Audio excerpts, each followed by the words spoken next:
ጊዜውማ ሚያዝያ 13 በሩፋኤል ቀን ነበር በ1958 ቦታውም ኪንግስተን ጃሜይካ ነበር። አገሪቷ ከባድ የሆነ ድርቅ አጋጥሟት ነበር ይባላል። ለሳምንታት ያክልም ከፍተኛ የሆነ ሙቀት ሲያቃጥላት ከቆየ በኋላ ነበር በዚህ ችለት ዝናብ የዘነበው። አንዳንዶቹም ይህ ዝናብ ያዘነበውማ ደብተራ ነው ይላሉ። አንዳንዶቹ ደግሞ ፈጣሪ ብሎት ቀኑ ደርሶ ነው እንጂ ይላሉ። ምክንያቱም እንዴት መሰላችሁ? ንጉሠ ነገሥት ቀዳማዊ ኃይለ ሥላሴን የጫነችው አውሮፕላን በጃሜይካ ኪንግስተን ያረፈችው በዛ ሰዓት ነበር። ቀዳማዊ ኃይለ ሥላሴ ግን ምን ስራ ኖሯቸው ነው ወደ ጃሜይካ ያቀኑት? አብዛኛው ሰው ይህ ነገር እንዳጋጣሚ አድርጎ ይቆጥረዋል። ግርማዊነቱ እንደሚመጡ አውቀው ኤርፖርቱ ጋር ሲጠብቁ ለነበሩት ራስታፋሪያኖች ግን ይህ ነገር ትንቢት ነበር። ምክንያቱም ለ30 ዓመታት ያህል በሺዎች የሚቆጠሩ ድሆች ጃማይካኖች ግርማዊነቱም ንጉስ ብቻ ሳይሆኑ ሕያው አምላክ እንደሆኑም ያምኑ ነበር። ራስታፋሪ ኃይለ ሥላሴ የተመለሰው መሲህ ጥቁሩ ክርስቶስ። አያችሁ፣ እንደዚህ ስላችሁ ጭንቅላታችሁ ውስጥ ብዙ የሚጋጭባችሁ ነገር ሊፈጠር ይችላል። ግን ደግሞ እዚህ ፓርት ላይ ልብ ብላችሁ ማድመጥ እንዳረሱ። ምክንያቱም ራስታፋሪያኖች የሚያስቡት አምላካቸው ከኢትዮጵያ ድረስ ወደ ጃሜይካ ለመጀመሪያ ጊዜ እየመጣ እንደሆነ ነበር። በዚህ ምክንያትም ነበረ 100,000 የሚደርሱ ራስታፋሪያኖች የኪንግስተን ፓሊሳዶስ አየር ማረፊያን ያጥለቀለቁት። እንደሚባለው ከሆነም ጋንጃውን ለኮሱት፣ ከበሮውን መምታት ጀመሩ፣ የኢትዮጵያ ሰንደቅ ዓላማ ማውለብለብ ጀመሩ። የኪንግስተን አየር ማረፊያ ጥበቃዎች እነዚህ ሰዎች ሊያስቆሟቸው አልቻሉ። ምክንያቱም ኤርፖርቱን ድብልቅልቁን ነበር ያወጡት። አውሮፕላኗ እንዳረፈችም ቀዳማዊ ኃይለ ሥላሴ ከአውሮፕላናቸው ለ1 ሰዓት ያክል ሳይወርዱ ተቀመጡ። ነገር ግን አንድ ሰው ሁሉም ነገር ቀየረው። አያችሁ፣ ይህ ሰው ሞርታይመር ፕላኑ ይባላል። በራስተፈሪያኒዝም እንቅስቃሴ ተደማጭነት ያለው ትልቅ ሰው ነበር። እናም ወደ አውሮፕላኗ ተጠግቶ ህዝቡን በራሱ ጥረት አረጋጋው። ቀዳማዊ ኃይለ ሥላሴም ከዛ መረጋጋት በኋላ ነበረ ከአውሮፕላናቸው የወረዱት። ይቺ ዕለትም በራስተፈሪያኖች ዘንድ ግራውኔሽን ዴይ የተባለች ትከበራለች። ለብዙዎቻችን ራስታስ ወይም ራስተፈሪያኒዝም ሲባል ወደ ጭንቅላታችን የሚመጣልን ነገር እጽ የሚያጨሱ ሬጌ የሚያደምጡና ድሬድሎክ ያዘሉ ሰዎች ናቸው። ይህ ደግሞ ሙሉ በሙሉ ማለት ባይቻልም ነገር ግን የተሳሳተ አመለካከት ነው። እንዴት እንደሆነም ላስረዳችሁ። ይህ እንቅስቃሴ የራስተፈሪያኒዝም እንቅስቃሴ ዝም ብሎ ከአረንጓዴ ቢጫ ቀዩ በስተጀርባ የፈለቀ አይደለም። ከምንሰማው ሬጌ ሙዚቃ በስተጀርባም ሌላ የተደበቀ ሚስጥር አለ። ይህ ሃይማኖት ወይም ይህ ሙቭመንት የበቀለው ከባርነት ነው። ግን እዚህ ጋር ደግሞ ስትሬንጅ የሆነ ጥያቄ ልጠይቃችሁ። ራስተፈሪያኒዝም ነፃነት ነው ወይስ ከእውነታው መሸሽ ነው ወይስ መንፈሳዊ ንቃት ነው? አያችሁ፣ ራስታ የሚለው ቃል ለመረዳት ከሬጌ ሙዚቃውና ከጭሳጭሶ አልፈን ማሰብ አለብን። ወደ ጃሜይካ መጓዝ አለብን። ቀደም ብሎ ግን ወደ አፍሪካ መጓዝ አለብን። ራስተፈሪያኒዝም ለመረዳት መጀመሪያ ጃሜይካን መረዳት አለባችሁ። ጃሜይካ ደግሞ በጭካኔ የተሞላች ሀገር ነበረች። ጃሜይካ መጀመሪያ በስፔን ቅኝ ግዛት ነበረች። ነገር ግን በ1655 እንደ ፈረንጆቹ ብሪታንያ ከስፔን ነጥቃ ጃሜይካን በቁጥጥሯ ስር አደረገቻት። ከዛ በኋላም ነበረ ጃማይካን ወደ አንድ ግዙፍ ማሽንነት የቀየሯት። እሱም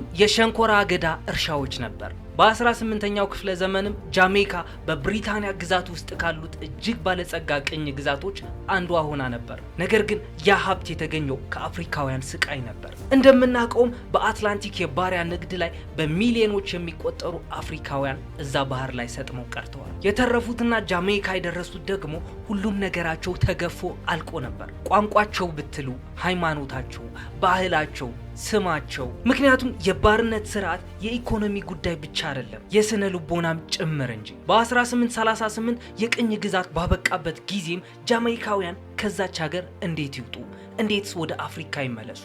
ባሉበት ሁኔታ ተቀርቅረው ቀሩ። ድሆች ናቸው፣ መሬት አልባም ናቸው። በፖለቲካው ረገድም ምንም አይነት ተሳትፎ አልነበራቸው። በዛን ሰዓት ደግሞ የአውሮፓ ባህል ማህበረሰቡን ተቆጣጥሮት ነበር። ለስላሳና ቀጥ ያለ ጸጉር ያለው ሰው እንደሰለጠነና ዘመናዊ ሰው ተደርጎ ይቆጠር ነበር። የአፍሪካውያን ገጽታ፣ መልካቸው፣ የቆዳ ቀለማቸው ግን እንደ ኋላ ቀር ተደርጎ ይታሰብ ነበር። ወደ አውሮፓውያን ባህልና ህይወት በተጠጋችሁ ቁጥር ህይወታችሁ የተጠበቀ ይሆናል። ከዛ በኋላም ነበረ ያ ክርስትና የሚባለው እምነት እዚህ ቀመር ውስጥ የገባው። ክርስትና ስላችሁ ግን እዚህ ፓርት ላይ የትኛውን ክርስትና ብላችሁ መጠየቅ አለባችሁ። በዛን ሰዓት ያ ክርስትና የተባለው ሃይማኖት በጣም የተበረዘ ነበረ። የብሪታንያ ካቶሊክ ቤተክርስቲያንና የፕሮቴስታንት ቤተክርስቲያን ነበር ይህ ሁሉ ነገር ሲጫወቱት የነበረው። ቀኝ ግዛት ወይም ባርነት የሚለውን ነገር እውነት ነው መካሄድም አለበት የሚለውን ሐሳብ ለማራመድ የተጠቀሙት መጽሐፍ ቅዱስን ነበር። ስለዚህ ቀኝ ግዛቱ ለጃሜይካውያን የተበረዘ ክርስትና ሰጣቸው።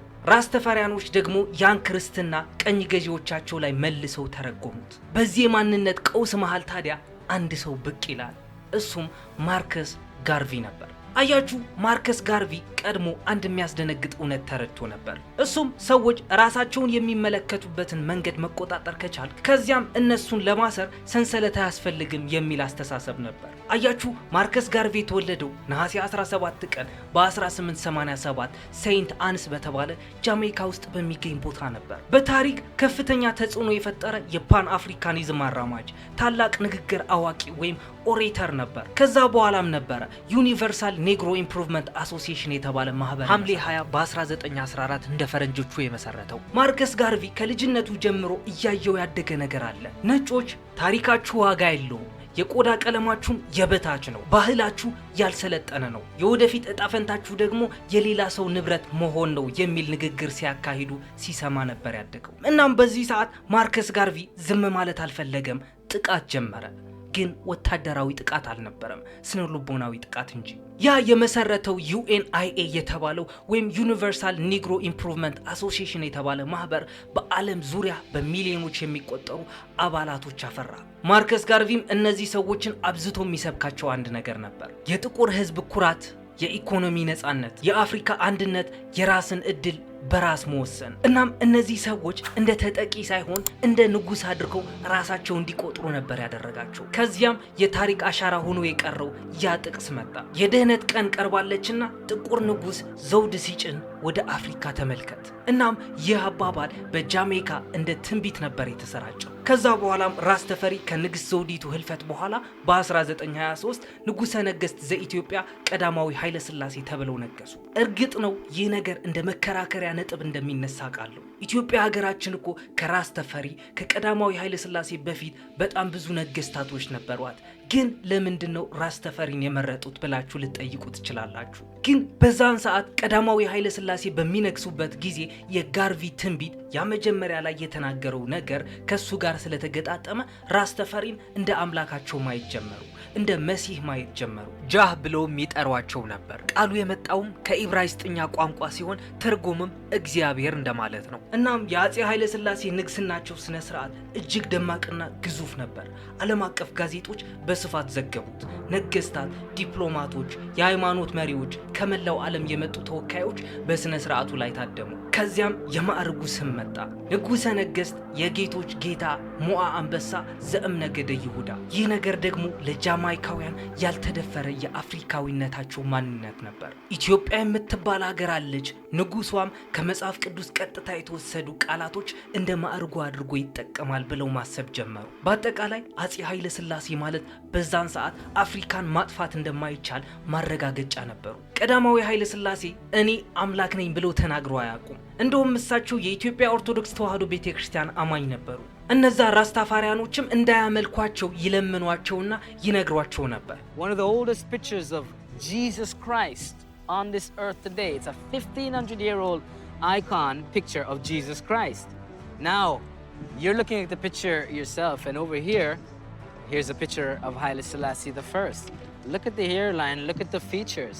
They are absolutely identical. ሆኖም ግን በሚሊዮኖች የሚቆጠሩ ጃማይካውያን እሳቸውን ከማምለክ ወደ ኋላ አላሉ። ማርከስ ጋርቪም በይፋ ቀዳማዊ ኃይለ ሥላሴ አምላካችሁ ናቸው ብሎ የተናገረው ነገር የለም። ነገር ግን እነሱ ቀዳማዊ ኃይለ ሥላሴ ከመንገሳቸው የነበረው ስማቸው ማለት ደግሞ ራስተፈሪ የምትለውን ስም ይዘው ወደ ራስተፈሪያኒዝም ወደሚል እምነትና እንቅስቃሴ ቀየሩት። ከዛ በኋላ የሚያስቆማቸው አንዳችም ነገር አልነበረም። የራሳቸው ቃልን መፍጠር ጀመሩ። ፓትዋ በሚባል ቋንቋ መግባባት ጀመሩ። አየን አይ፣ ራስተፋር አይ፣ ኃይለ ሥላሴ አይ፣ ቦምቡክላት ባቢላን ሲሉ ሰምታችሁ ይሆናል። ባቢላን የሚለው ቃል በጣም ብዙ ትርጉም አለው። ቅኝ ግዛት፣ ካፒታሊዝም፣ ሙስና፣ ፖሊስ፣ ስግብግብነት፣ የነጮች የበላይነት፣ መንፈሳዊ ባዶነት፣ የፖለቲካ ስርዓቶች እያለ ይቀጥላል። ነገር ግን ባቢላን እነዚህንም ሊሆን ይችላል። ቴሌቪዥን፣ የተቀነባበሩ ምግቦች፣ ሶሻል ሚዲያ፣ ሞባይል፣ አልፎ ተርፎም ጭንቅላታችን ውስጥ ካለ ፈቃዳችን የሚመጡብን ሀሳቦችም ሊሆኑ ይችላሉ። ነገር ግን እዚህ ፓርት ላይ ደግሞ እርስ በራሱ የሚጋጭ አንድ ነገር አለ። እሱም አብዛኞቹ ራስተፋሪያውያን አሁንም የሚኖሩትና የሚንቀሳቀሱት ራሳቸው በሚቃወሙት ስርዓት ውስጥ ነው።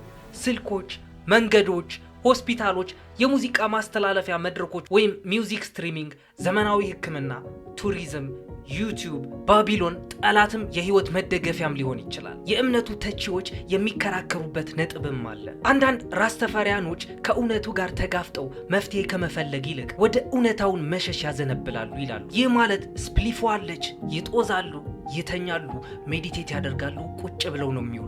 ነገር ግን ራስተፋሪያኖች ደግሞ የሚያቀርቡት ነጥብ አለ። ይህ ነገር አካላዊ መሸሽ ሳይሆን ስፒሪቹዋል ሬዚስታንስ ነው፣ የመንፈሳዊነት መቋቋም ነው ይላሉ። እሺ እሱስ እንዳለ ይሁን። ነገር ግን የፀጉራቸው ትርጉም ምንድን ነው ልትሉ ትችላላችሁ። አያችሁ፣ ፀጉራቸው በእነሱ አጠራር ድሬድሎክ ይባላል። ግን እዚህ ፓርት ላይ የሆነ ነገር ግልጽ ላድርግላችሁ። ሁሉም ፀጉሩ ያሳደገ ሰው ራስታ ነው ማለት አይደለም። ሁሉም ራስታ ሰው ደግሞ ፀጉሩን ያሳድጋል ማለት አይደለም።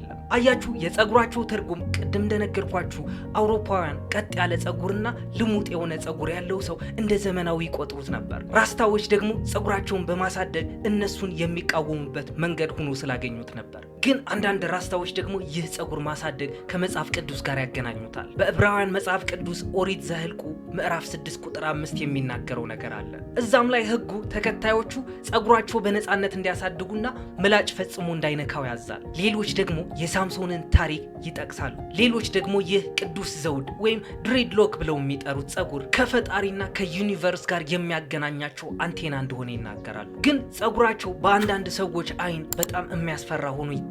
ያንኑ ነገር ደግሞ በኩራት መያዝ ምን ያክል መንፈሳዊ ጥንካሬ እንደሚያስፈልገው ደግሞ አስቡት። ከጊዜ በኋላም ድሬድሎክ እንደ ላይፍ ስታይል እንደ ፋሽን ሆነ። ግን ይህ ራስተፋሪያኒዝም የተባለ እምነት ወይም እንቅስቃሴ ወደ መላው ዓለም የተስፋፋው ደግሞ በሙዚቃ አማካኝነት ነበር። አያችሁ፣ ራስታ ከተባለ ሬጌም ከሱ ጋር ይጠራል። ሬጌ ከተባለ ደግሞ ቦብ ማርሊ ይጠራል። በዚህ በሬጌ የተባለው የሙዚቃ ቅድም ነበረ መንግስት መስራት የተሳነውን ነገር ማውራት የጀመሩት። ስለ ጃህ አቀንቅነዋል፣ ስለ ዛየን፣ ስለ ባቢላን፣ ስለ አንድ ፍቅር ወይም ዋን ላቭ። በአጠቃላይ ሬጌ የሚባል ሙዚቃ ለራስታዎች የጀርባ አጥንታቸው ነው። ያ ሬጌ ሙዚቃ እየሰሙ ደግሞ የሚነፏት ነገር አለች፣ ጋንጃ። ዓለማችን ውስጥ ካሉት እምነቶች ኢንቶክሲኬሽን ወይም ደግሞ ይህንን ነገር ወስዶ ጦዞ ማምለክ የሚባለውን ነገር በውስጥ የያዘ ራስተፋሪያኒዝም ለብቻው ሳይሆን አይቀርም። አብዛኞቹ ሃይማኖቶች አእምሮ የማሰብ አቅሙ የሚያዳክሙና ሽፍት የሚያደርጉ ልምዶች ያስወግዳሉ። ራስተፋሪያኒዝም ግን ይህ ነገር እንደ ባህል ነበር የቆጠረው። እነሱ እንደሚሉት ከሆነ እንዲያሰላስሉ ይረዳቸዋል። ኢንላይትመንት የሚመጣውም ይህንን ነገር ሳብ ስታደርጉ ነው ይላሉ። በዛ ላይ ደግሞ ይህ ነገር አብዝቶ መውሰድ እንደሌለብንም ይናገራሉ። ብዙዎቹ ራስተፋሪያኖች ይህ እጽ ለምን ትወስዱታላችሁ ብላችሁ ስትጠይቋቸው እጽ እኮ የማክሰኞ ፍጥረት ነው፣ ስለዚህ ፈጣሪ እኛ እንድንጠቀምበት እስከሰጠን ጊዜ እኛም እንጠቀምበታለን ነው የሚሆነው መልሳቸው። ግን ደግሞ ከመንፈሳዊነት አልፎ ወደ ሱሰኝነት የተሸጋገረበት ሁኔታም አለ። ዘወትር በእጽ መቅበዝበዝ ወይም ጦዞ ማሰብ የአእምሮ ጥራትን ማምጣት ይችላል ብላችሁ ታስባላችሁ? አንዳንድ ራስታዎች በዚህ ምክንያት ነው የማያጨሱት። ራስተፋሪያኒዝም ተነስቶ ማሪዋና ከሌለበት ይህ ነገር ተቀባይነት ያለው አይመስለንም። ራስታዎች ኢታል የሚባለውን ጥብቅ የእጽዋት ተዋጽኦ የአመጋገብ ስርዓት ስለሚከተሉ ስጋ አይበሉም።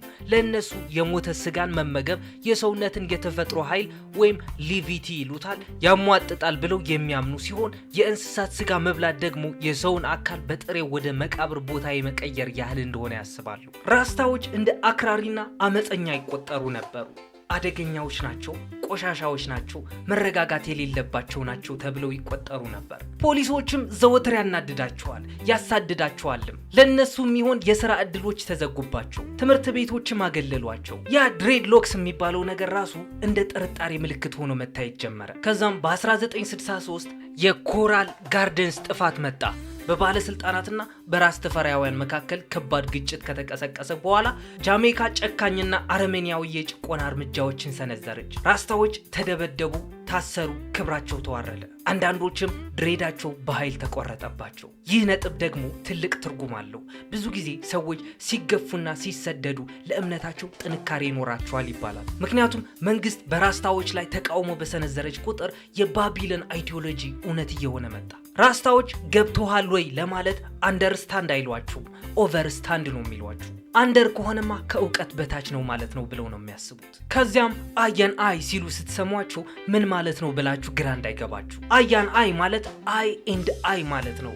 እኔ፣ ተፈጥሮ፣ ሰዎች፣ አምላክ እንደማለት ነው። እኛ ወይም ዊ የሚለውን የእንግሊዝኛ ቃል አይጠቀሙም። ወደ ኢትዮጵያ በተለይ ደግሞ ወደ ሻሸመኔ የገቡት ራስታዎች አብዛኞቹ በ1990ዎቹ መጀመሪያ እንደነበር ይነገራል። በንጉሱ ጊዜ በ1948 አካባቢ ይመስለኛል በሻሸመኔ ለራስታዎች ተብሎ መሬት ተሰጥቷቸው ነበር። እዛ መጥተውም እንዲሰሩና እንዲኖሩ ተፈቅዶላቸዋል። እናም የመጀመሪያዎቹ ራስታፋሪያኖች ወደ ኢትዮጵያ መግባት የጀመሩት በ1960ዎቹ መጨረሻ አካባቢ እስከ 70ዎቹ አጋማሽ ባለው ጊዜ ነበር። እናም ብዙዎች ራስታፋሪያኖች በዚሁ ሰዓት በስርዓቱ የታሰሩ፣ በገንዘቡ የታሰሩ፣ በአስተሳሰብ የታሰሩ ሆኖ ይሰማቸዋል።